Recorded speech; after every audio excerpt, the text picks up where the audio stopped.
You know, for the last half-century, there's one economic relationship that has pretty much defined our modern world, the one between the US and China.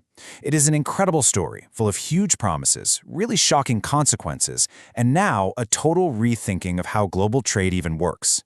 So in this explainer, we're going to trace that entire 50-year journey, from the very first handshake to the policy decisions that completely upended the American economy. Okay, so here's our game plan. We're going to start back in the 70s with a massive shift in how people thought about China. Then we'll look at the 90s, when the floodgates really opened.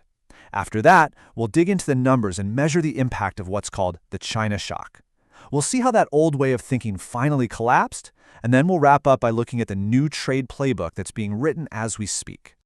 All right, let's rewind the clock to the 1970s. The Cold War, ice between the US and China, is just starting to thaw, and a brand new, kind of revolutionary idea about the China market is starting to take shape. And believe me, this idea was going to change everything. This quote really gets to the heart of it. This wasn't just about starting to trade again, it was about completely changing the reason for the trade in the first place. And here is the pivot, the absolute game changer. For 100 years, the American dream was to sell stuff to China's 400 million customers. But in the 70s, a totally new vision took over. Let's make our stuff in China, using their 800 million workers. In the blink of an eye, China went from being seen as a customer to being seen as the world's workshop. So as you can see, this whole thing started off pretty small.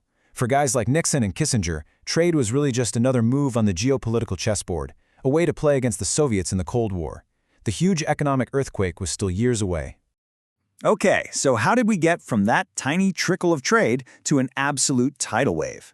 Well, let's jump ahead to the 90s and early 2000s, because a few key policy decisions were about to unleash a torrent of trade that would completely redraw the economic map of the world. And boom, things start happening fast. In less than 10 years, you get these three huge events: NAFTA, giving China permanent normal trade status, and then letting China into the World Trade Organization. These three things, back to back, basically built the entire framework for what we now call hyperglobalization. And this right here, this was the promise, the big sales pitch to the American people. The idea was that these trade deals weren't just about money. They were going to make the world safer, more prosperous, and even more democratic. But, well, the reality turned out to be a whole different story. The promise was America will write the rules. The reality? China learned how to gain those rules. The promise was that it was essential for national security. The reality? The US ended up depending on China for parts needed for our own military. And the biggest promise of all, that trade would open China up to American values? Yeah, that became known as the China fantasy. So these policies weren't just abstract misses. They delivered a direct, painful, and measurable blow to the American economy. The damage was so specific and so severe that economists actually gave it a name, the China trade shock. Just look at this number, 2 million. Between 2000 and 2007 alone, researchers figured out that the China trade shock wiped out about 2 million US manufacturing jobs. And these weren't just any jobs. We're talking good-paying, often union jobs in furniture, textiles, electronics, you name it. And to put that into perspective, that's a quarter, 1 in 4, of all manufacturing jobs that disappeared in the US during that period. This wasn't just some small adjustment in the market. This was a seismic event that hollowed out entire industries and left a trail of economic devastation through towns that depended on those factory jobs. And don't think for a second this was just a Rust Belt thing. This was a nationwide crisis. We're talking nearly 47,000 jobs gone in Michigan. But look at California. Over 82,000 jobs vanished. The economic pain was everywhere, and it completely changed the landscape of the entire country. You know, when the guy who led the negotiations for the U.S. to get China into the WTO looks back and says, yeah, that didn't work out the way we hoped, well, that says just about everything you need to know. Eventually, something had to give. You can only ignore this stuff for so long.